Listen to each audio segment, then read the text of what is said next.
me to mention three challenges that we must confront going forward. The first is the synergy between fiscal and monetary policy. Wherever that synergy fails, it leads to unnecessary drawbacks in our economic performance and planning.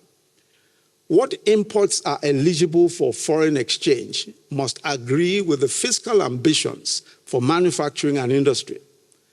Whatever we agree as fiscal and monetary policy, both sides must agree on what should be eligible and what should not be eligible. It cannot be the province of monetary policy alone. Neither should it be the province of fiscal policy alone. The second is our exchange rate management, and this continues to be an issue. The exchange rate of the naira to convertible currencies continues to face significant downward pressures because demand substantially outstrips supply, and that's just the reality.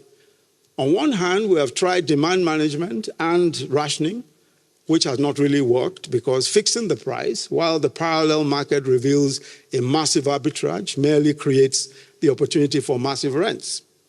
It will also compound the backlog of remittances for foreign businesses who want to repatriate their earnings. The discussion that we now must have, and going forward, is how to manage the situation by finding a mechanism for increasing supply and moderating demand, which will be transparent and will boost confidence. I think that a more market-driven approach will be best. Some price discovery within the context of a managed float is certainly what is required.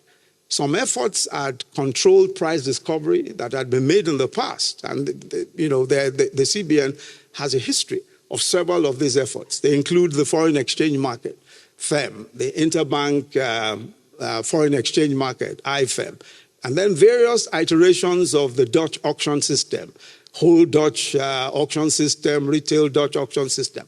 All of these were price discovery mechanisms, which I believe can still be applied. While they may not be perfect, it would appear as if at least the rules were clear and there was relative stability. When people know how they can access foreign exchange competitively, this will boost confidence and inward flows will increase. My third issue is that we must focus on value addition and productivity in our economy.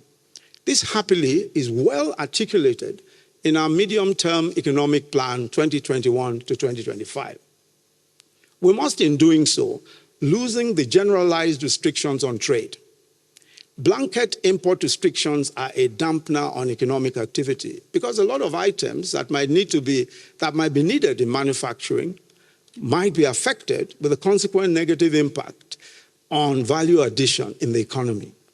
Importation itself is not the problem. It is what you import and what you do with the importation. It is value added that matters. And this is how, in my view, jobs and wealth are created.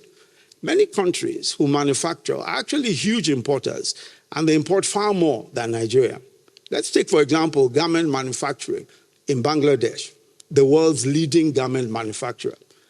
The world's leading garment manufacturer does not produce most of the cotton it uses. As a matter of fact, it grows only 2% of its annual cotton requirement.